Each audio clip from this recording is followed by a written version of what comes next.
Afile beyasture, shebesoy chasture,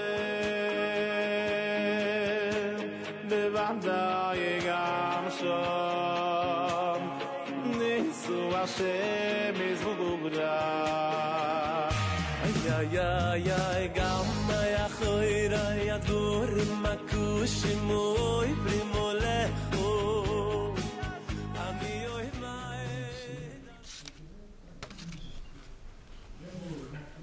Alors on est page 43 dans la brochure, passage Yud Gimel. Vezeprinat mentet misfira keneged mentet otiyot shesh bekabalato l'malchut shamayim b'shema u'baruch Shem. Alors les 49 jours de la Sphira, c'est-à-dire 49 jours qu'on va compter entre le premier soir de Pessah et le don de la Torah, ces 49 jours-là, ils correspondent aux 49 lettres qu'il y a dans les mots de Baruch Shem, de Shema et Baruch Shem. On a vu que Shema et Baruch Shem, c'est 12 mots et 49 lettres. Alors ces 49 lettres, elles correspondent aussi aux 12 Shvatim et 49 lettres dans les noms des 12 Shvatim. Quand on prend le nom des 12 tribus, on ajoute les noms, vous allez trouver 49 lettres aussi. Il y a aussi 12 noms, 12 tribus avec 49 lettres. Et dans le Shema, il y a 12 mots avec 49 lettres aussi. Shem keneged memtet otiyot shesh b'shmot yud-bet shifteka validé sphira shel elu hayamim shem prinat kelim. Par le fait qu'on compte pendant ces jours-là, et ça c'est les kelim qui sont le prinat des kelim. Donc vous voyez ici, il dit explicitement que le fait de compter, c'est-à-dire cette attente-là, cette attente active, qui est une attente active parce qu'on compte. Comme quelqu'un qui est en prison, il met une barre chaque jour là pour savoir combien il va sortir. Il doit passer par exemple 40 jours en prison, chaque jour il met une barre. Il attend de sortir. Alors ici c'est pareil, on compte chaque jour, mais c'est pas pour compter, on compte pas stam pour compter, on compte parce qu'on a envie d'arriver à un Matan Torah. Donc chaque jour, c'est une attente qui est expressive, c'est-à-dire elle est passive dans l'action, parce qu'on ne peut rien faire pour l'instant, on ne peut qu'attendre. Mais dans cette attente-là, on fait tout ce qu'on peut dans cette attente. Comme je vous ai raconté le Maaseh de Rav Shmuel Shapira, quand à la fin de sa vie, il ne pouvait plus aller au mikvé, et son fils, il avait l'habitude de venir le chercher à une certaine heure pour aller au mikvé. Donc son fils, il est venu, il a trouvé que Rav Shmuel Shapira s'était habillé et tout, et il était près de la porte. Il s'était préparé près de la porte. Et c'est sûr que de s'habiller, tout ça, ça lui demandait beaucoup d'efforts. Il était mamache, il avait le Parkinson, il est mort. Il est mort de ça, c'est très difficile à la fin. Et donc il ne pouvait plus aller au mikvé. Donc il s'est levé, il s'est habillé, il a fait tous les efforts, etc. Il s'est mis à côté de la porte. Et son fils, il est venu, et il lui a dit, mais papa, tu sais que tu ne peux pas aller au mikvé. Alors il lui dit, même l'envie d'aller, tu vas me l'enlever, ça tu ne me l'enlèveras pas. Donc lui, il a fait tout ce qu'il pouvait faire pour aller au mikvé. C'est-à-dire maintenant, quelqu'un qui a pas envie, qui sait qu'il ne peut pas aller au mikvé. Alors il dit, bon, je ne peux pas aller, qu'est-ce que je vais faire? Je ne peux pas aller, il fait autre chose, il prend un livre ou il fait n'importe quoi. Mais eux, c'est pas comme ça qu'ils voyaient les choses. Eux, ils faisaient tout ce qu'ils pouvaient faire pour arriver, pour montrer, regarde, moi je veux aller. Qu'est-ce que je peux faire? Me lever de lit, je peux, m'habiller, je peux, m'approcher de la porte, je peux. Jusque-là, plus que ça, je ne peux pas faire. Alors, il a fait ce qu'il pouvait faire. C'est pourquoi ils font ça. Pourquoi faire ça? C'est parce qu'avec ça, tu entretiens le ratson de vouloir. Mais si tu ne fais pas ça, alors après, tu vas oublier que le mikvé existe. Si tu fais rien du tout, tu vas oublier pourquoi si tu es dans la salle d'attente, si à un moment tu te laisses emporter dans quelque chose, tu vas oublier ce que tu fais dans la salle d'attente. À un moment, tu vas te dire, mais qu'est-ce que je fais ici? Tu vas te lever, tu vas partir. Il faut que tu entretiennes l'envie pour attendre. Alors, quand on entretient l'envie en faisant ce qu'on peut faire, même si ça a l'air absurde, il ne faut pas regarder. Il ne faut pas regarder l'absurde. Il n'y a pas d'absurde dans la Avodat Hashem. L'absurde, ça vient de Esav. Esav, c'est l'absurde. Parce que lui il ne connaît que les choses qui sont finies. Pour lui, il y a ce qui est fini qui a une valeur. Ce qui n'est pas fini, ça n'a pas de valeur. Chez Esav, tu ne peux pas dire j'ai essayé de faire quelque chose et ça n'a pas marché. Il va te dire, monsieur, On n'est pas là, c'est pas un centre d'essai ici. Si vous faites ce qu'il y a à faire, vous rentrez chez vous. Il n'y a pas d'essayer, ça n'existe pas ici. Mais chez nous, c'est pas comme ça. Chez nous, quand quelqu'un il essaye, ça veut dire que vous voyez ce qu'on a vu dans la halakha tout à l'heure, ça vient de ça. Pourquoi maintenant quelqu'un qui a fait un travail et il est venu travailler chez toi, il s'est trompé, il a fait une bêtise, il a cassé le truc, l'appareil ou n'importe quoi. Pourquoi la Torah elle te conseille de le payer et même de lui donner son salaire s'il est pauvre, alors que normalement c'est lui qui doit rembourser les dégâts qu'il a fait. Parce que si tu veux, il a fait quelque chose. Tu ne peux pas dire que cette personne elle est venue chez toi avec l'intention de casser le truc. C'est un travailleur, il veut travailler, il veut gagner sa vie. C'est pour ça qu'il est venu. Maintenant, ça n'a pas marché, mais il s'est déplacé. Il est parti le matin de chez lui, il a dit à sa femme, allez, shalom, bonne journée et tout. Et sa femme, elle doit faire des courses, des trucs. Il lui a dit, bon, Hachem, ce soir, j'aurai de l'argent, on ira faire les courses et tout. Maintenant, non seulement il n'a pas pour les courses, mais il doit de l'argent parce qu'il a cassé l'appareil de l'autre. Alors, alors la Torah, elle te dit, regarde, essaye de dépasser un peu la rigueur pour essayer de paye-le quand même et ne lui demande pas de te rembourser ce qu'il a cassé, donne-lui son salaire s'il en a besoin. Parce que nous aussi, c'est ce qu'on demande à Hachem, le Maasé. Parce que la Torah, c'est comme ça. La Torah, elle ne regarde pas que tu n'as pas réussi. La Torah, elle regarde qu'est-ce que tu as essayé de faire. C'est ça qui est important chez Hachem. C'est ce que tu as essayé de faire avec du vouloir. C'est pas ce que tu as fait sans vouloir. Il y a des gens, c'est des gens très forts. Ils arrivent à faire beaucoup de choses, mais ils ne veulent pas les faire. Mais ils les font quand même. Parce qu'ils sont forts. Mais Hachem, c'est pas ça qu'il regarde. Hachem, il regarde qu'est-ce que tu veux, Béhémet. Si tu veux, c'est ça qui compte chez Hachem. Même si tu fais pas, c'est pas grave. Il va trouver quelqu'un qui fait et qui n'a pas envie. Il va lui prendre son action à lui, il va te la donner à toi, quand il fera les comptes. Il dit, mais toi, mais j'avais fait quelque chose. J'ai dit, mais tu n'avais pas envie de le faire. Il dit, alors qu'est-ce que vous en avez fait? Il dit, on l'a donné à quelqu'un qui avait envie de faire et qu'il n'a pas pu. C'est comme ça qu'Hachem il fait les comptes. C'est d'autres cheshbonot. Alors maintenant, nous, on doit essayer de faire ce qu'on peut faire. C'est-à-dire maintenant, on est en train de compter. Il est massé depuis le jour où quelqu'un il a vu la lumière de la Torah. Après, il fait que compter chaque jour.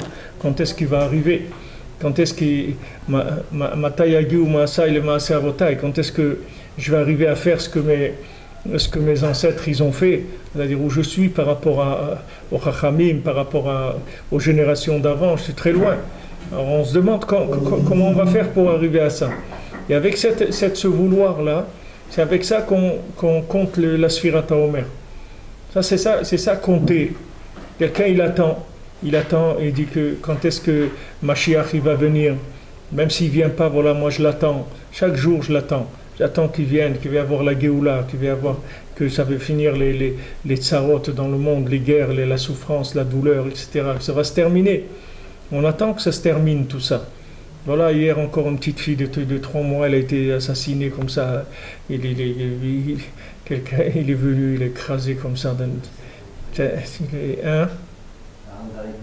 Ouais, à l'arrêt du train, là. Quelqu'un est venu, un terroriste, il l'a écrasé. Et le grand-père, il parlait, il disait qu'est-ce qu'elle a fait? Elle a 3 mois, elle est innocente, une tzadékette comme ça. Apparemment, ils ont attendu pas mal de temps pour avoir des enfants, je crois, les parents. Et la mère de la fille, avec sa mère à elle, elles étaient dans l'avion pour New York. C'est-à-dire la mère, elle ne savait même pas que c'est arrivé. Et que quand elle allait arriver là-bas, qu'elle allait apprendre la nouvelle. Voilà, des douleurs, des gens comme ça, des familles brisées. Le père, il ne pouvait même pas parler, il était complètement traumatisé. Quelqu'un est revenu du kotel. C'est la première fois qu'ils ont mis le bébé de 3 mois au kotel. Ils ont dit voilà, ici c'est le Beth Amikdash, c'est l'endroit du Beth Amikdash. Ils l'ont fait embrasser le kotel pour la première fois et tout. Elle est revenue, elle est morte. On est là. Qu'est-ce qu'on peut faire? Qu'est-ce qu'on peut faire? On peut faire quelque chose? On ne peut rien faire du tout. On attend qu'il y ait un récipient qui se réveille. Pour l'instant, on a affaire à des endormis. Les gens, ils sont endormis. Ils sont en train de faire dans la dentelle. Ils sont en train de travailler comme s'ils travaillaient avec de la dentelle. Il viendra un jour quelqu'un qui va arranger les choses.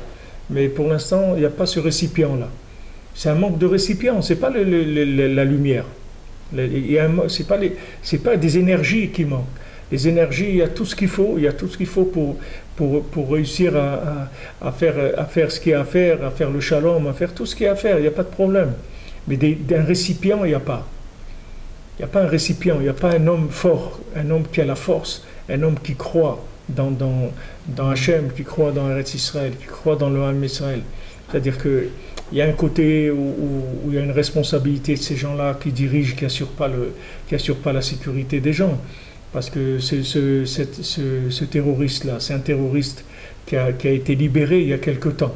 C'est un terroriste qui a été condamné et libéré.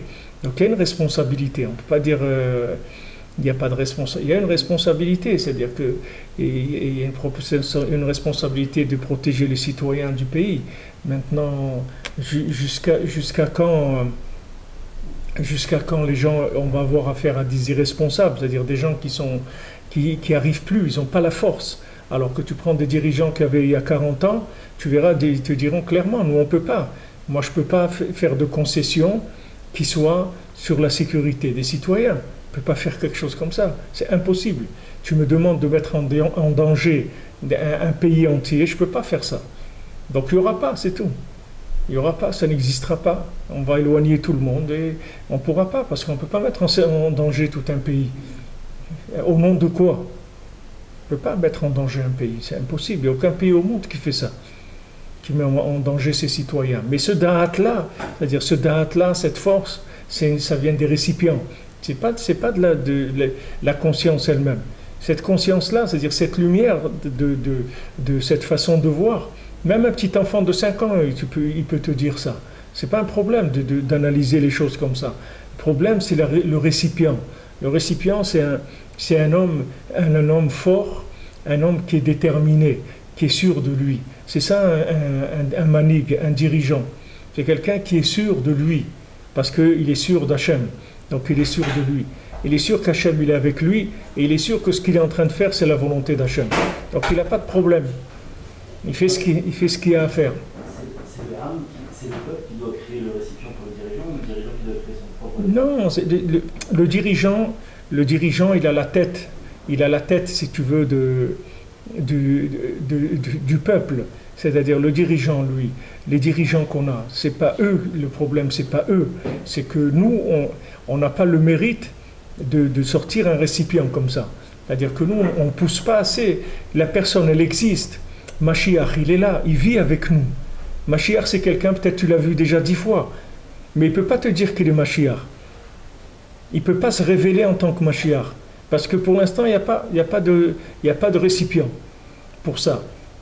Et quand le Harizal, il leur a dit priez pour que Mashiach ben Yosef, il ne meure pas. Et c'était lui, Mashiach ben Yosef. Le lendemain, il est mort. Mashiach ben Yosef, c'est le Harizal. Mais il y a toujours, le Mashiach, il est toujours là. Dans chaque génération, il est là. Il vit avec nous, il est là. Et peut-être que même lui, il ne sait pas qu'il est Mashiach. C'est pas obligé que lui, il le sache. Des fois, lui-même, il ne le sait pas. Pourquoi? Parce que c'est une fonction qui n'a pas eu encore de besoin pour créer cette fonction-là. Si tu veux, comme dans le monde, aujourd'hui, il y a des nouveaux métiers qui existent, qui n'existaient pas avant. Comme il y a des métiers qui disparaissent. Il y a des métiers, je ne sais pas, des gens qui travaillaient dans les lettres en plomb, dans l'imprimerie et trucs, c'est des métiers qui ont disparu. À la place de ça, il écrit il est né de la typographie électronique, des trucs d'internet, etc. C'est d'autres métiers. Maintenant, le besoin du peuple, c'est-à-dire l'attente, l'attente et le besoin du peuple, il n'est pas assez explicite pour que la personne qui est chargée de cette mission-là, elle se révèle. Mais il y a tout est là. Il faut savoir, c'est pas que quelque chose qui nous manque rien. Ce qui nous manque, c'est rien que de vouloir que la chose ait lieu. Et si on veut que la chose ait lieu, elle va avoir lieu. Tu sais, c'est pas difficile, tu prends tout, c'est pas difficile. Théoriquement, c'est pas difficile. Tu prends tout le Ham Israël, en Eretz Israël, tout le Ham Israël, tu le prends, tu l'amènes au Kotel, et ils commencent à faire des Teilim, et ils disent à Hachem, tant que tu nous sors pas, on part pas d'ici. Et ils font des Teilim 24 heures sur 24, sans arrêt. Tu vas voir qu'en quelques jours, c'est réglé. Tout. Mais il n'y a pas ça. Il n'y a pas cette ça, il y a pas assez de vouloir pour pouvoir faire ça. Pourtant, c'est pas difficile. C'est beaucoup plus facile que de faire une guerre. Beaucoup plus facile. Qu'est-ce que ça coûte de venir s'asseoir, camper et trucs, et des gens ils vont fabriquer du pain, ils vont mener de l'eau, ils vont mener de quoi manger, etc. Et des gens ils vont faire des télim sans arrêt, sans arrêt, sans arrêt. Et ça y est, le problème il est réglé. C'est encore, comme on a dit la dernière fois, on va rentrer beaucoup de lumière, on n'aura aucun cri. Mais c'est pas de la lumière la tfila, c'est que des kélim la tfila. Il n'y a aucune lumière dans la tfila. Toute la tfila c'est la fabrication des kélim. La tfila c'est des récipients. La tfila ça s'appelle avoda. Avoda chez Balev, c'est le travail. La tfila c'est du travail. Ça nettoie la personne en même temps. Ça nettoie, ça fabrique. La tfila il y a tout dedans. Mais la tfila c'est ça le travail. Ça s'appelle avoda chez Balev, le travail du cœur. C'est ça la tfila. Chaque mot de prière c'est un travail. Il n'y a pas de lumière dans la prière. C'est pas de la lumière la prière. Même si maintenant tu es inspiré dans ta prière, mais c'est du travail la prière. Ça s'appelle avoda. C'est pas comme la Torah. La Torah ça s'appelle pas avoda. La Torah c'est de la chokhma. Mais la tfila ça vient du olam de la bina. C'est du travail. C'est féminin la tfila. C'est pas masculin. Le principe de la tfila c'est Hashem sefatay tiftach. Roshetevot eshet. La tfila c'est féminin. C'est un principe féminin. Ça vient de la sphira de la bina. Alors que la Torah c'est la chokhma. Alors prier, ça amène toutes les yeshuot. Quelqu'un, il peut tout. Rabbi Nathan, il te dit, voilà, quand tu vois qu'il y a un problème, c'est soit tu n'as pas prié, soit tu n'as pas prié assez. Donc il te dit, c'est tout. Il n'y a pas d'autre. C'est pas la peine d'aller chercher, comme on dit, midi à 14h. C'est pas compliqué. Tu as un problème, alors tu as prié, dis oui, j'ai prié. Alors tu n'as pas prié assez, c'est tout. Mais ça n'existe pas un problème que tu ne vas pas résoudre avec la prière. Ça n'existe pas. La prière, ça résout tous les problèmes. Parce que la prière, ça fait le récipient. Comment on sait qu'on a prié? Ça dit que la prière, ça résout tout. Moi, je peux me dire à chaque fois, tu n'as jamais assez prié. Moi, maintenant, j'ai prié pour quelque chose, ça fait 20 ans que je fais pas la même chose. Ben, c'est pas assez, c'est tout. Combien tu as prié? 15 heures par jour, 18 heures par jour, 20 minutes par jour. Combien tu as prié? Combien tu as prié? Il y a des gens qui viennent des fois et me disent mais moi je veux ça de tout mon être, etc. Je dis regarde, tu prends un télim, tu vas au kotel, tu t'assois 2 heures, tu fais tout le télim tous les jours et tu vas recevoir ça. Et je ne peux pas faire ça. Je dis alors tu veux pas? C'est non. Je ne crois pas que tu veux. Tu veux mais tu n'es pas prêt à payer le prix qu'il faut. Ou bien tu ne crois pas dans la prière. Là c'est encore autre chose. Mais sache que quand des tzadikim ils te disent que voilà, en priant tu vas obtenir les choses, la prière, ça n'est qu'une attente expressive, c'est tout. C'est ça la prière. La prière, c'est Sfirat HaOmer, c'est ça le principe de la prière. La prière, c'est voilà, je suis là, sache Hachem que j'attends.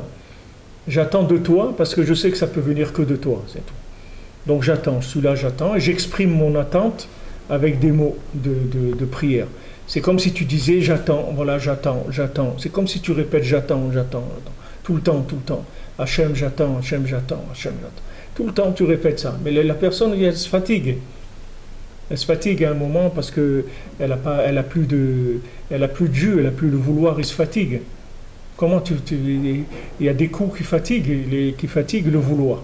Pourquoi Rabbeinu vient et te dit voilà, fais de bodédoute, n'arrête pas de faire de bodédoute, ne te décourage pas, etc. Parce que les gens ils se découragent, ils se fatiguent. Alors quand on se fatigue, il faut des maïm karim, al nefesh hayefa, il faut de l'eau froide sur une âme fatiguée. Alors on va chez les tzadikim, on demande aux tzadikim de l'aide, on étudie la Torah aussi, quand il n'y a pas de Torah aussi, la tfila elle se fatigue. Alors on écoute des cours de Torah, on essaie d'étudier la Torah pour renforcer la tfila. Mais le ikar, c'est d'être capable d'avoir une attente vivante, une attente active, une attente qui est pleine de vouloir. C'est ça le ikar. Et la solution, elle est là. Là, il n'y a pas... Il ne faut pas croire qu'il n'y a pas de solution. La solution est là. On a toutes les solutions dans nos mains. Il n'y a pas Hachem, il va nous montrer que Chas v'Shalom, il ne nous a pas mis dans une situation où il n'y a pas de solution. Il y a une solution. Mais la force de faire, il n'y a pas. il n'y a pas de conviction, il n'y a pas de dirigeants qui soient eux-mêmes convaincus pour faire la chose. Si uniquement il y avait, par exemple, tu prends les 10 plus grands rabbinim d'Israël qui font ça, ils vont et disent voilà, maintenant on va au Kotel et nous on restera là-bas tant que maintenant il n'y aura pas une Yeshua pour l'âme Israël, nous on ne bougera pas de... Tu vois comme ça des gens, un enfant d'une petite fille de 3 mois assassinée et tout, ça ne te fait rien, la vie continue. Il y a un mois, voilà un autre, ce jeune Valès là, Shalom, 29 ans, avec je ne sais pas combien d'enfants. L'autre il est venu avec un tracteur, il l'a ramassé. Je veux dire, il y a des trucs, ça fait mal, c'est-à-dire ces choses-là. Qu'est-ce qu'il y a? Qu'est-ce qui se passe là? C'est quoi? Qu'est-ce qu'Hachem il veut de nous? Ces gens-là, c'est des religieux, c'est pas des gens pas religieux. Cette petite fille-là qui est morte, c'est une fille de gens qui sont dans la Torah, qui sont Shomer Shabbat, elle est née dans la Tahara, dans tout. Qu'est-ce qu'Hachem il veut? Hachem il veut que tu ouvres la bouche, c'est tout. Hachem il veut que tu t'exprimes, que tu viennes et que tu lui dises que vraiment. Alors s'il y avait les responsables, les rabbinim qui allaient au Kotel et qui disaient nous on s'installe ici et on va commencer un Teilim non-stop 24 heures sur 24, eh ben, tu verrais que déjà des gens ils iraient parce qu'ils auraient honte pour le kavod des rabbinim et tout, ils iraient au moins une fois par semaine ou 2 fois participer dès qu'ils ont un moment. Ça donnerait un kivoun, mais il n'y a pas. Les gens ils sont paralysés. Ils sont paralysés avec la tête. La tête, elle les a paralysés. C'est comme Adam Arishon. Hachem, il lui a dit, quand tu vas manger, tu vas nourrir ta tête, tu vas mourir. Parce que tu vas croire que tu existes. Mais alors que tu n'existes pas, Bichlal. Tu crois parce que quelqu'un, il est assis en train de réfléchir, tu crois qu'il a fait quelque chose. Il n'a rien fait du tout. Qu'est-ce qu'il a fait? Il réfléchit. Il pense il pense des choses, si on faisait ça, ou peut-être ça, ou peut-être on va faire comme ça va donner ça, il pense, mais ça ne sert à rien, c'est ce qu'ils réfléchissent. C'est de la matière morte, ça n'amène rien du tout. Alors que si maintenant, au lieu de réfléchir, il disait, allez, venez, on va prier, on va faire des choses, on ne peut pas jeûner, Rabbeinu l'a dit jeûner, je ne sais pas, avant ils jeûnaient les gens. Nous, aujourd'hui, on ne demande pas de jeûner. Aujourd'hui, on nous demande de parler, c'est tout, on ne nous demande pas de jeûner. Et il y a des solutions, mais les gens, ils ne veulent pas. Les dirigeants, ils sont beaucoup responsables de ça. Parce qu'il y a toutes choses qui se créent. Tu vas voir des associations de ci, de ça, des groupes. Bon, Hachem, les gens, il y a de tout. Tu veux un truc, un gmar. Il y a des gens, ils prêtent des biberons, des gens, ils prêtent des sucettes, des gens, ils prêtent des couches pour les bébés, des gens, ils donnent... Il y a toutes sortes de choses qui se font de chesed.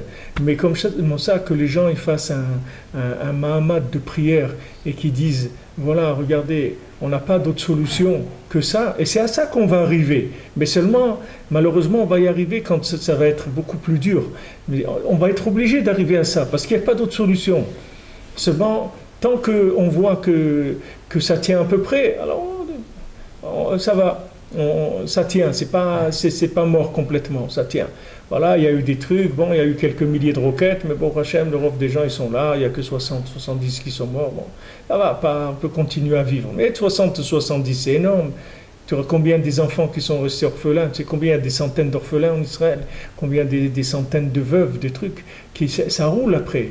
Le truc, il est passé, mais il y a des vies qui restent. C'est pas terminé, l'histoire c'est pas terminé. L'histoire elle continue, des gens déchirés, des gens qui n'ont plus de parnassa, des gens qui n'ont plus de père, qui n'ont plus d'avenir, qui n'ont plus d'orientation. Tout ça c'est des malheureux qui sont là en puissance, qu'eux-mêmes après ils n'arrivent pas à s'en sortir dans leur vie, ils se marient, ils n'arrivent pas à tenir parce qu'ils n'ont pas les forces qu'il faut, ils n'ont pas eu l'amour qu'il fallait, etc.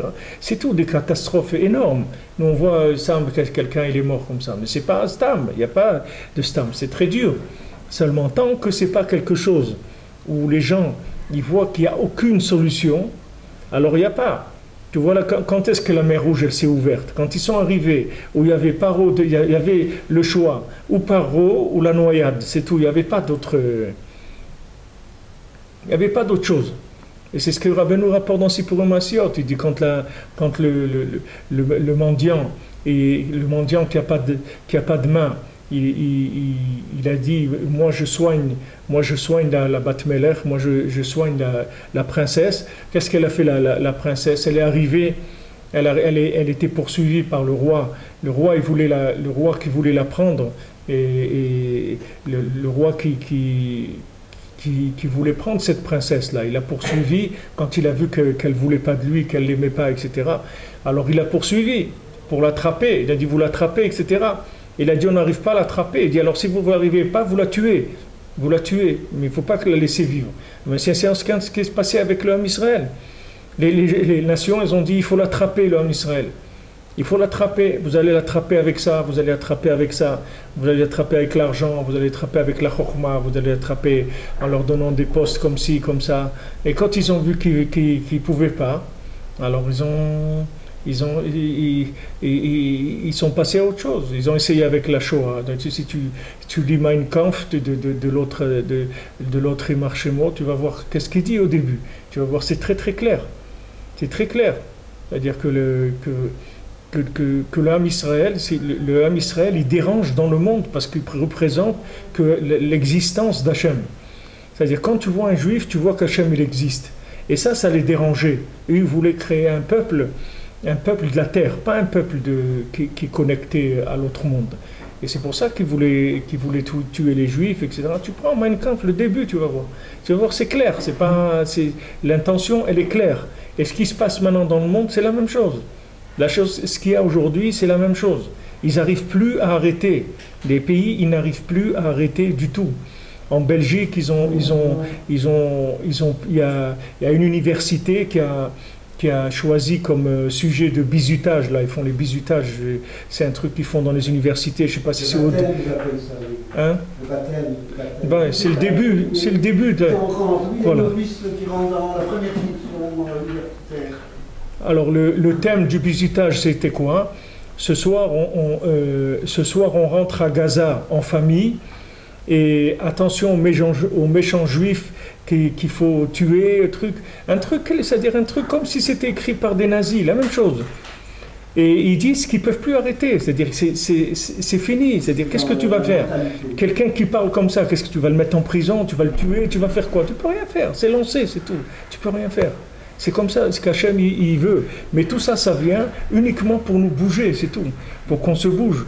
Et se bouger, il n'y a pas grand-chose à faire. C'est pas la bombe atomique. Hein. Parce que la bombe atomique, elle est là. Ils peuvent rien faire de la bombe atomique. C'est pas ça qui va régler le problème. Le problème, c'est d'obtenir des rachamim d'Hachem, que Hachem il mette du seder dans le monde. Et ça, il n'y a que par la tfila, c'est tout. La tfila, c'est des récipients, c'est tout. On manque de récipients pour que la chose puisse avoir lieu. La même chose qu'ils cherchent un vaccin pour une épidémie, c'est la même chose. Ils cherchent. Voilà, ils ont la maladie, elle est là. La maladie, elle se traduit par ça et ça et ça. Où elle est? Voilà des gens qui sont malades. Notre ami Aaron Ben Juliette, des gens qui ont des maladies qu'il n'y a pas, c'est tout. Il n'y a pas. Et quand ils trouvent un petit truc, ça coûte des millions au début. Celui qui va se soigner, c'est celui qui a des millions qui peut. Et encore, c'est juste le début. C'est pas sûr que ça va marcher. Et après, ils cherchent, jusqu'à qu'à un moment, le truc il vient. Mais ce truc-là, il aurait pu venir le premier jour. Mais il n'y avait pas assez de recherche, il n'y avait pas assez de vouloir dans le monde. Mais ça s'est tellement développé après la maladie qu'il y a un tel vouloir, que ce vouloir, il a créé le récipient. La chose. Mais tu prends la pénicilline ou n'importe quoi, ça existait depuis Briat Haolam, la pénicilline. La pénicilline, elle n'est pas venue maintenant. La pénicilline a toujours existé, seulement nous, on ne l'a pas vue. On l'a vue le jour où Hachem il a décidé que le récipient est prêt et que maintenant la lumière de la pénicilline, elle peut rentrer dans le récipient. Et toute la Yeshua de l'homme, c'est comme ça. Individuellement, de tout le monde, c'est pareil. C'est-à-dire que maintenant, tant que tu ne fais pas des récipients, la Yeshua, la délivrance, elle ne peut pas venir. C'est pas que la délivrance, elle n'est pas là. Elle est là, elle est à côté de toi, la délivrance. Mais tu ne peux même pas la voir. Tu ne peux pas voir qu'elle existe. Tu vois, Agar, quand elle est avec Ishmaël, elle a mis dans un coin, elle a dit, je ne veux pas le voir mourir. Alors l'ange, il lui a dit, qu'est-ce que tu fais? Elle a dit, je pleure. Pourquoi tu pleures? Parce que je ne veux pas le voir mourir. Alors l'ange, c'est écrit, il lui a ouvert les yeux, elle a vu qu'il y avait un puits. Mais le puits, il était là, à côté d'elle. Et le petit, il était en train de mourir de soif. Pourquoi il mourait de soif? Parce qu'elle ne pouvait pas voir le puits. Quand maintenant du ciel, on a décidé que l'enfant il allait vivre, elle a vu qu'il y avait un puits à côté, elle a donné à boire. C'est réglé. Ça, c'est pareil. C'est pareil, on a étudié au Shana Rabbah que que Abraham il était mégalé des pluies et les Pilishtim ils bouchaient les pluies. Après Yitzhak il est venu, il a redébouché les pluies qu'ils avaient bouché les Philistins à l'époque d'Abraham Avinu. Le monde il fonctionne comme ça, c'est-à-dire que maintenant tout est là.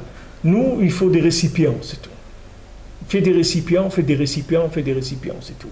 Avec la prière, avec les mitzvot, avec l'attachement au tzaddik, avec tout ce que tu peux faire de positif, ça fait grandir les récipients. Mais Beikar, c'est que tu veuilles arriver. C'est ça le Ikar. Le Ikar, c'est le vouloir. Si Chas v'Shalom, le vouloir, il est mort, c'est terminé. Il n'y a plus de récipient. C'est fini. Le récipient, c'est que le vouloir. Tu vois, on a vu que quand Noach il est rentré dans la Teva, alors on a vu qu'il n'est pas rentré tant que l'eau n'a pas poussé à rentrer dans la Teva. Tant qu'il ne se noyait pas, il n'est pas rentré dans la Teva. Mais pourquoi? Parce que Rachid te dit, il était Ma'amin et pas Ma'amin. Il y croyait pas. C'est-à-dire, il n'y croyait pas vraiment à ce truc-là. Attends, pendant 120 ans, il a fait la Teva, que c'est Hachem lui-même qui lui a aidé à faire la Teva. Et il lui a dit, je vais amener le Maboul et tout, il n'y croyait pas tellement. Il y a cru quand vraiment l'eau est arrivée, comme nous, devant la mer. C'est-à-dire, il y a cru que quand l'eau est arrivée, qu'il allait se noyer, alors vite il a couru, il est rentré dans la Teva et il a fermé la porte. Comment ça se fait par rapport au Goïm? Nous, par rapport au Goïm, on est beaucoup mieux. On n'est plus... De toute façon, tout ça, toute cette histoire, tout ça, les Tafres, on ne fera jamais comme les Allemands, on ne fera jamais dans les jambes des fours, on ne fera jamais comme les Arabes qui vont nous tuer pendant les croisades, tout ça. Jusqu'à présent, même avec tout ça, on n'a jamais, un juif n'est jamais une population, tout un peuple n'est jamais arrivé une chose comme ça. Pourquoi on doit recevoir des claques des Rechaïm? Mais c'est pas par rapport à ça, et David, c'est pas par rapport à ce qu'ils font les autres. On doit arriver à, ce qu'ils font les autres. Prier. Ils ont payé Gouchkatif à 1 million, ils étaient au côté, tout ça. Il y a quelque chose, ils ont payé. C'est sûr qu'il y a eu quelque chose. C'est sûr que chaque tfila, il y a quelque chose. Ça, c'est la base de la Emouna. Il n'y a rien. Les gens, ils se prennent des claques. On est encore en Israël, voilà, ils sont sortis de la Shoah, ils sont là, ils se prennent des claques. Qui c'est les Arabes et les Goïms pour recevoir plus, pour nous apprendre à nous qu'est-ce qu'ils ont de srout à vivre? Non, c'est pas une que tout le monde, toutes les briottes, elles ont le srout de vivre. Mais il y a des degrés. Tu prends par exemple, tu prends Shem, Yefet et Ham, tu vois les enfants de Noach, tu vois des degrés, tu vois. Même tu prends Ham par exemple, c'était quelqu'un qui a mal agi, d'accord. Mais même si tu prends Shem et Yefet, tu vas voir que les deux, ils ont bien agi. Mais un, il a agi mieux que l'autre. Un, il a été plus loin dans la mitzvah que l'autre. Donc il a obtenu des résultats qui étaient plus grands. Pourquoi qu'est-ce que c'est le résultat? Le résultat, ça veut dire qu'il s'est engagé. Il s'est engagé plus dans la mitzvah. Le fait qu'il s'est engagé plus dans la mitzvah, de protéger son père, de couvrir la nudité de son père, ça lui a donné qu'il a obtenu lui-même beaucoup plus que son frère. Je ne me rappelle plus c'est Shem ou Yefet, mais il a obtenu plus que l'autre parce qu'il s'est engagé plus. Nous Hachem, il a créé le monde pour le Ham Israël. D'accord? La raison, le vouloir d'Hachem dans la création du monde, c'est le Ham Israël.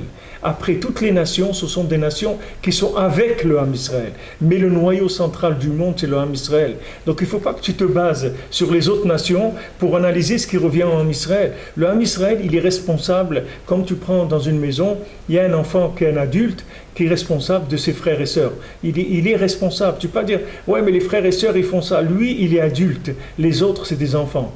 Les autres, ils dépendent de toi. Toi, tu ne dépends pas d'eux. C'est eux qui dépendent de toi, c'est pas toi qui dépends d'eux. Donc tu peux pas comparer, tu dis pourquoi ils ont le droit de vivre et nous on n'a pas le droit, etc. Nous c'est autre chose, nous ça n'a rien à voir.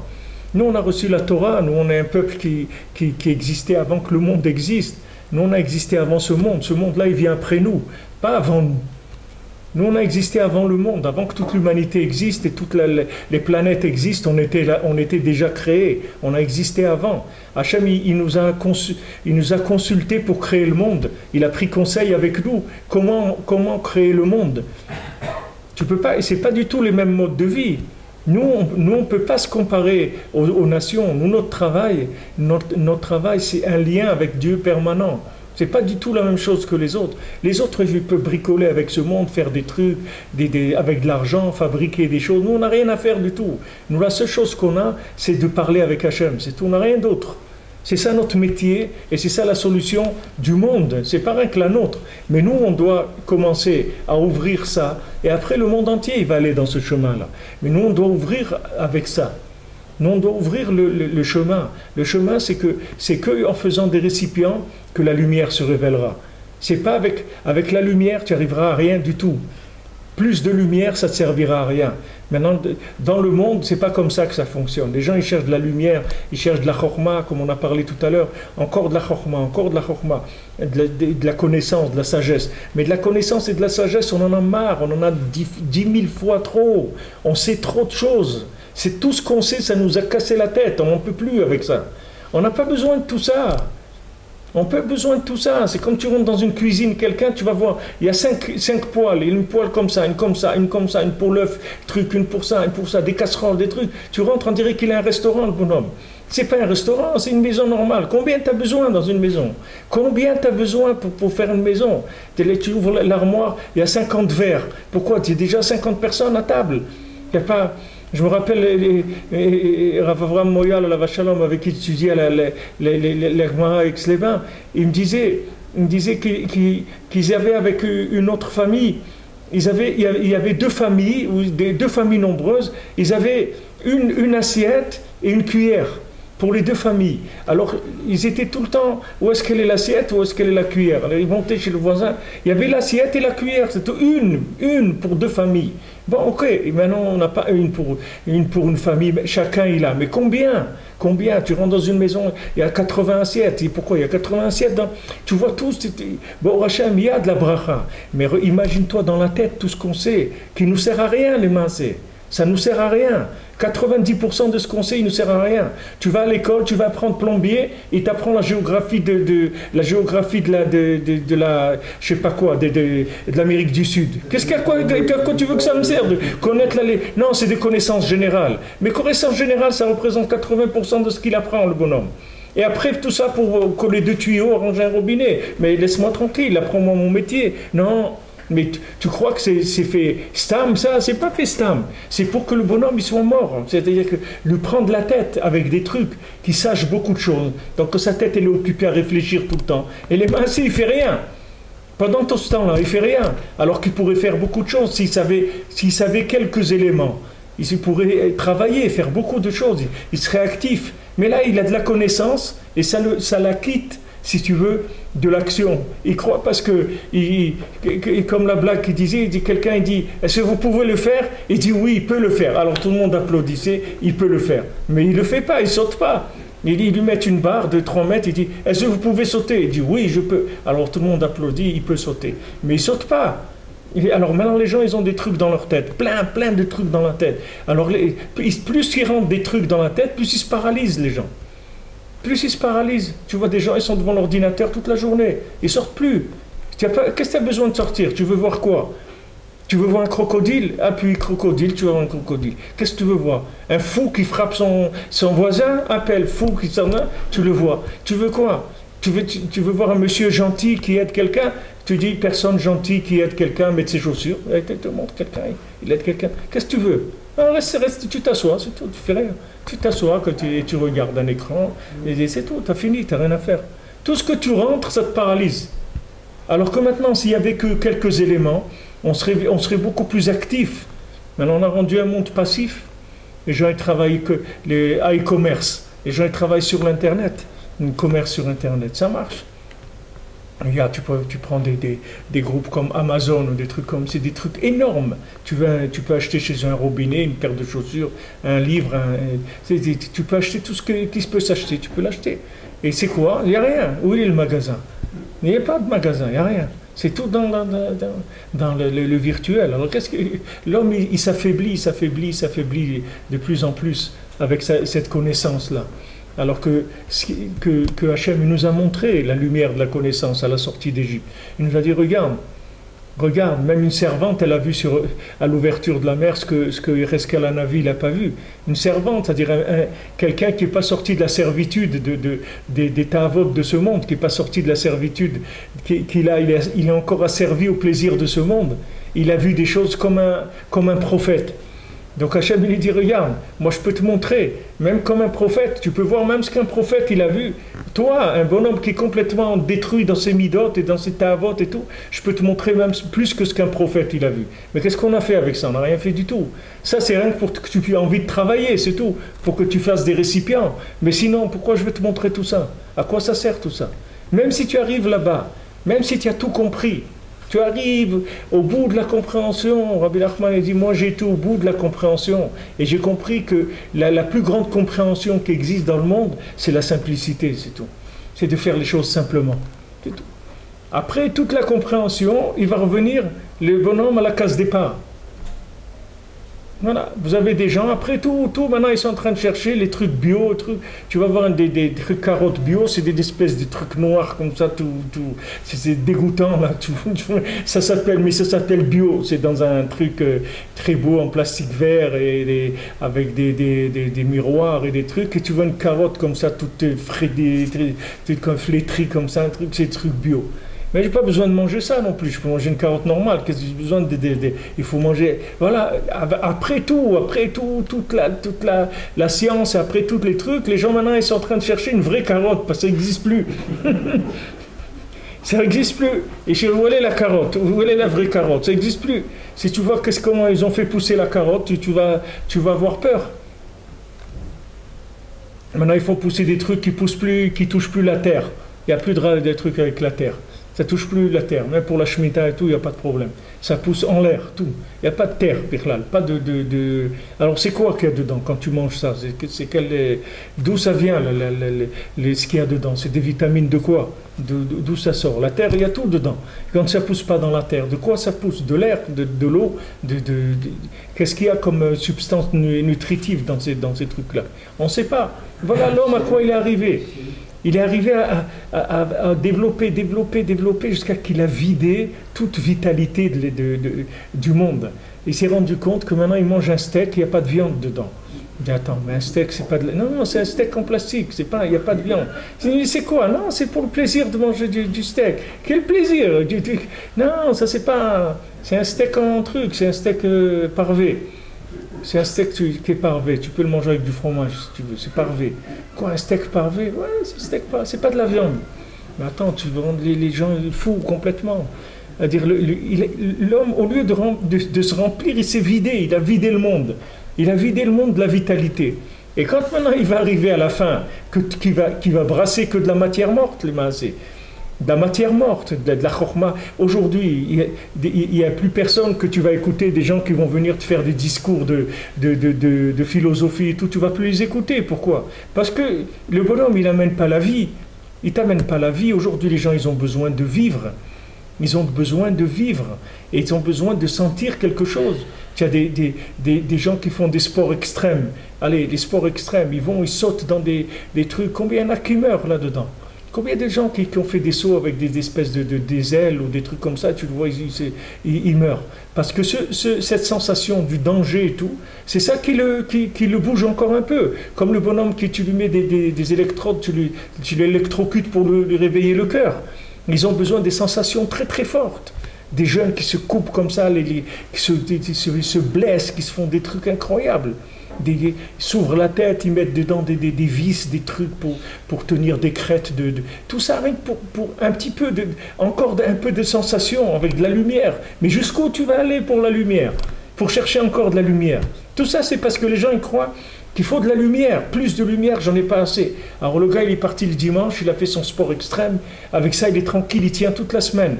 Comme s'il avait pris une drogue. Toute la semaine, il est bien. Parce qu'il sait que le dimanche, il va aller pouvoir faire son truc tellement dangereux entre le vie et la mort. Et il est revenu de ça. Ah, ça lui donne... ça va, il a de la lumière pour vivre une semaine. Mais le jour où les gens ils vont comprendre que c'est les récipients, c'est pas la lumière, alors ils vont inverser complètement la machine. C'est pas du tout c'est pas avec ça que tu vas arriver à quelque chose. Fais des petits récipients, des petits récipients, tu vas voir que tu vas être heureux. Tu vas voir que tu vas avoir du bonheur dans ton cœur. Mais fais quelque chose. fais quelque chose, construis des récipients. Et en vie, prie, fais des mitzvot, va rendre visiter un malade, aide quelqu'un, intéresse-toi, fais quelque chose. Fais des récipients, c'est ça qui va te rendre heureux. C'est pas ce que tu as dans la tête qui va te rendre heureux. La Chokhmah, Hachem il avertit des Adam Arishon. Ça va le tuer, ça ne va pas lui donner la vie du tout. Ça ne va pas du tout lui donner envie de vivre. C'est ça le principe de Sfirat HaOmer. Il dit Al-Yedea Sfira chez les Oyamim, chez Prinat Kelim. C'est ça la Sfira, c'est ça les Kelim. Ils comptent.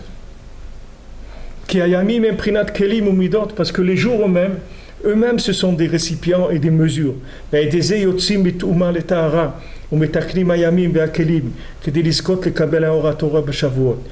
maintenant, grâce aux mesures et aux récipients, c'est ça qui va nous faire sortir de l'impureté vers la pureté. Et on répare les jours et les récipients pour pouvoir recevoir la lumière de la Torah à Shavuot. C'est-à-dire que maintenant, quand quelqu'un il va réparer ses jours, c'est-à-dire il va rentrer dans la notion de temps, dans le respect du temps, dans le respect des horaires. Il y a l'heure de Kriyat Shema, il y a l'heure de la Shkia, il y a l'heure de la Torah, elle te donne des horaires, des mesures. Tout ça c'est des réparations du temps. Tout ça, c'est que tu répares le temps pour que ce temps-là, il puisse recevoir l'infini dedans. Sinon, l'infini, il explose le temps. C'est ce qui s'est passé quand je vous ai dit au début du monde. Hachem, il a explosé les récipients du monde avec la lumière de l'infini. Hachem, à chaque fois, il a amené de la lumière, le monde, il explosait. Il a allumé de la lumière, le monde, il explosait. Vous avez Noach, j'ai dit Noach, quand il est rentré dans la Teva. Alors après, c'est écrit que tous les animaux, ils sont venus deux par deux, il y en a qui sont venus par 7, il y en a qui sont venus deux par deux, ils sont venus d'eux-mêmes vers la Teva. C'est ça qui a changé le monde. Pourquoi le monde d'après la Teva, je vous l'ai dit déjà, pourquoi le monde d'après le déluge, il n'y aura plus jamais le déluge? Parce que les gens, ils ont voulu vivre. Tandis que les gens d'avant le déluge, ils n'ont jamais demandé à vivre.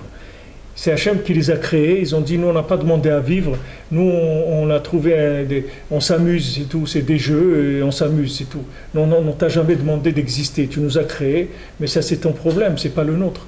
On t'a jamais demandé d'exister. Mais une fois que maintenant, toutes les briottes, et tout ce qu'il y avait dans le monde, ils sont venus d'eux-mêmes vers la Teva. Ça veut dire qu'il restait un instinct de vie en eux, un vouloir d'exister. Ce vouloir d'exister, il a suffi pour que le monde il sera plus jamais détruit. C'est fini. Pourquoi? Parce qu'il y a un vouloir de l'existence. Ça, c'était juste à la base, que même des gens aujourd'hui, ils n'ont pas ça. Je vous l'ai dit plusieurs fois, des jeunes, vous voyez, de 16 ans, 18 ans, ils se suicident. Ils n'ont plus l'envie de vivre.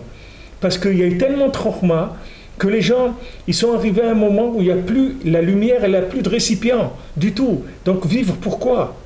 Vivre pourquoi? En Allemagne, ils sont obligés d'importer des étrangers de partout parce que c'est un pays où les Allemands, ils n'ont plus d'enfants. Ils ne veulent plus avoir d'enfants. Ils disent, le monde est trop bizarre et trucs, on n'a plus, pourquoi amener des enfants, c'est une responsabilité qu'on ne veut pas prendre, etc. Voilà. C'est-à-dire qu'ils ont l'instinct de vie, ils sont en train de le perdre, les gens. Ils sont en train de perdre, mamache, l'instinct de vie. Alors que tu vois dans le Maboul, tu vois clairement dans le déluge. Pourquoi Hachem il a dit il n'y aura plus le déluge? Parce que enfin, ça y est, il y a des êtres qui sont venus vers la Tevat Noach. Ils sont venus vers l'arche de Noé. Pourquoi ils sont venus? Ils ont dit on veut vivre. On ne veut pas être détruit dans le déluge. Ils sont venus d'eux-mêmes. Hachem il lui a dit tu ne vas pas appeler personne. Tu restes dans la Teva et ceux qui veulent, ils vont venir.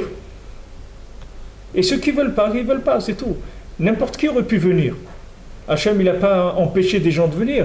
Mais voilà, ceux qui ont voulu venir, c'était eux. C'était ceux qui restaient en eux un petit goût de vie, un vouloir, un début de récipient. Ce début de récipient, de vouloir vivre, il a suffi pour que le monde ne soit plus jamais détruit.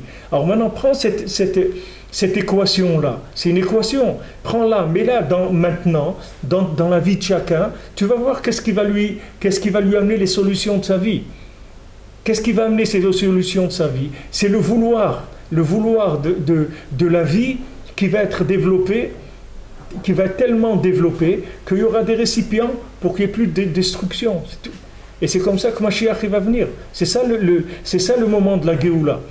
La Géoula, elle va venir parce qu'à un moment, il y aura un tel vouloir de vie de par le Ham Israël, de par toutes les nations. Il y a des gens, ils vont en avoir marre. Ils disent jusqu'à quand on va se battre, on va s'entretuer, on ne peut pas manger un bout de pain tranquille, être assis, et c'est tout, allez, on laisse tomber tout ça. Pourquoi on est en train de se battre? des années, des générations de destruction, de mort, des familles détruites. Pourquoi on est en train de faire tout ça? Il y a un moment où les gens ils vont commencer à chercher la vie. Et quand ils vont vouloir vraiment vivre, c'est ça qui va amener, c'est ça le récipient de la Géoula. Quand quelqu'un il fait les mitzvot besimcha, alors oui, c'est un siman qu'il veut les faire. Pourquoi les mitzvot besimcha, c'est ce qui amène des plus grands niveaux. Même Rabbi Chaim Vital, il a dit que tout ce à quoi il est arrivé, du roi HaKodesh et tout ce qu'il a eu, c'est parce qu'il faisait les brachot de besimcha. Quand il faisait des brachot, il les faisait joyeux, il était joyeux de fait. Parce qu'il s'est rendu compte que c'est un mérite de servir Hachem. Qu'il y a une joie à servir Hachem, une joie que merci, tu m'as. Rien que quelqu'un, il est en Eretz Israël déjà, même s'il fait rien, même s'il marche toute la journée, il tourne en rond, mais c'est un mérite d'être dans le palais du roi. C'est un mérite d'être là. Il faut être joyeux de ça, ça suffit ça. C'est déjà ça suffit largement, même s'il n'a pas d'autre chose.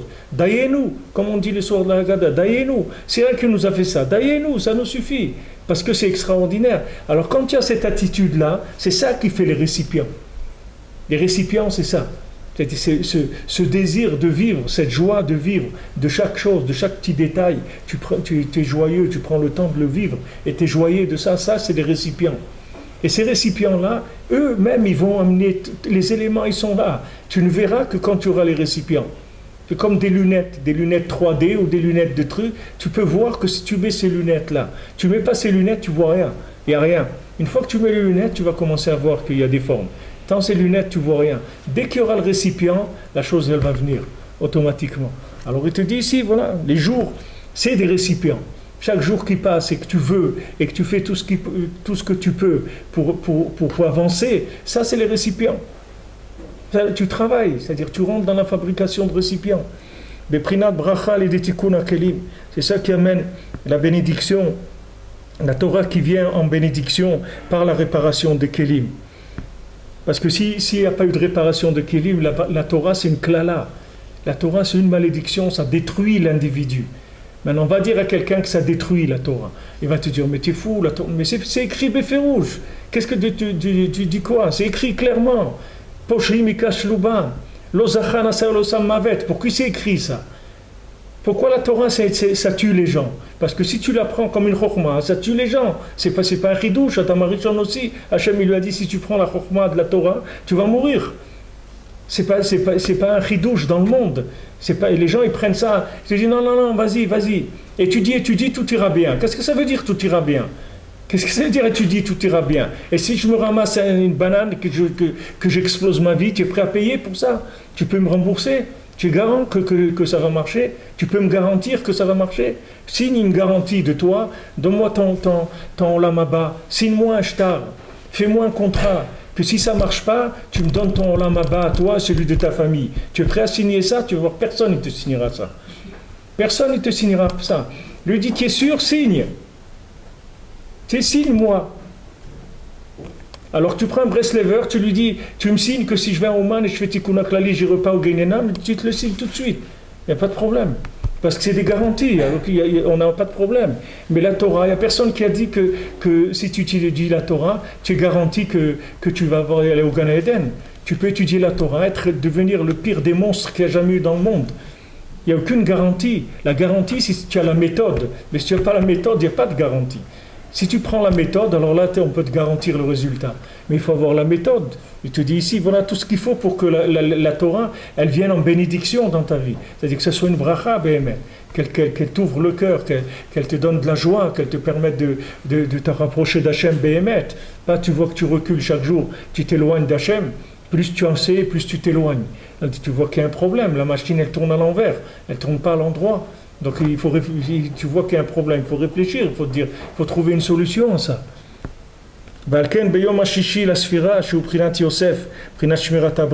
C'est pour ça le sixième jour, le sixième jour de la Sphira, que c'est le Yosef, c'est le Shmirat Abrit. Az nifga hayam le shnai masar gzarim, keneged shem masar shivteka shem chen tikkun abrit. Voilà, c'est le sixième jour de la Sphira qu'elle s'est ouverte, la mer. Parce que le sixième jour de la Sphira, c'est Yosef Hatzadik, c'est Yesod, c'est Yosef, c'est la Sphira de Yesod. Et c'est là où il y a eu qu'on a trouvé le terrain, c'est-à-dire sec dans la mer.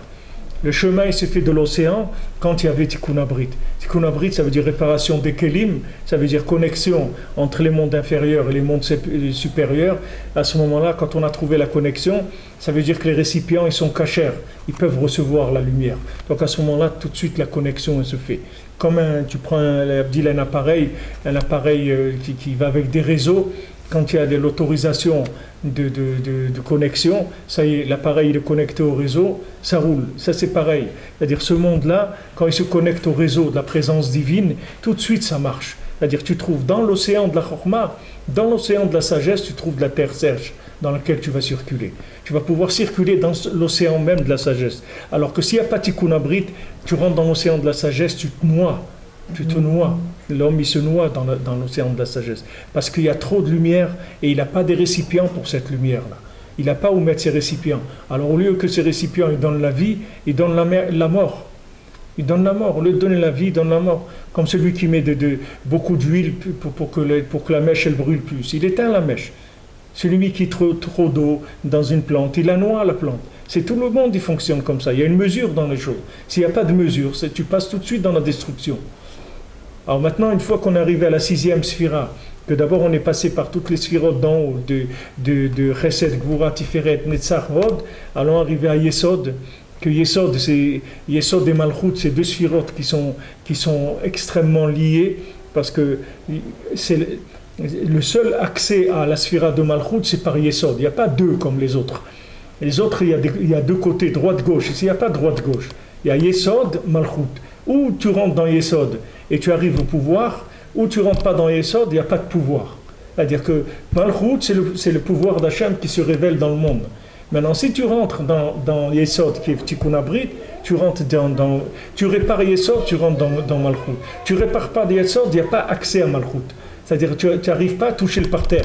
Tu n'arrives pas à réparer dans le monde, tu n'arrives pas à faire de récipients, tu n'arrives pas à ce que la lumière elle rentre dans des récipients, tu n'arrives pas à toucher la vie, pas shoot. La vie, et tu n'arrives pas à avoir accès à la vie. C'est pour ça que le Yesod, c'est ça qui donne la vie. Pourquoi c'est avec le Brit qu'on a des enfants?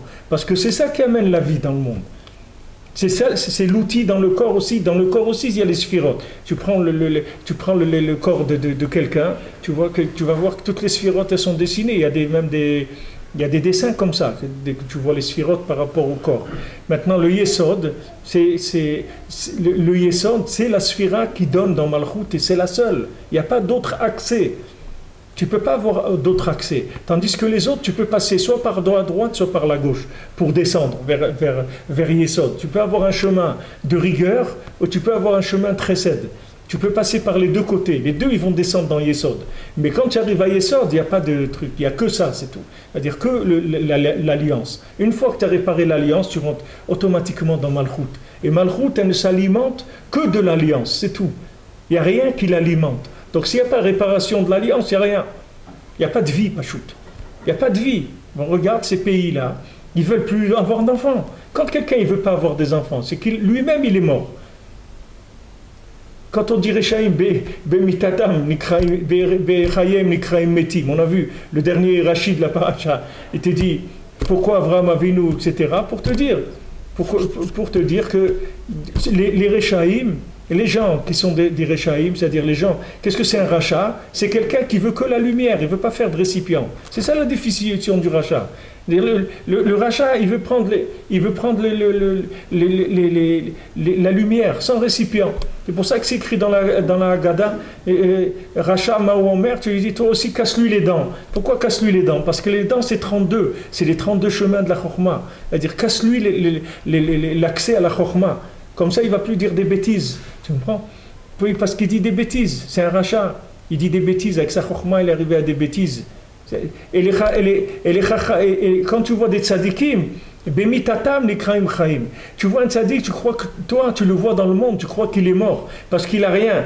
Tu dis, regarde, ces religieux-là, ils n'ont rien. Ils vont au ski, ils ne savent même pas faire du surf. Tu prends un rabbin, il n'a jamais fait du surf dans sa vie. Qu'est-ce que c'est? Tu te rends compte, ils sont nuls, ces gens-là, ils ne savent rien, etc. Mais tu verras après que c'est eux qui étaient vivants.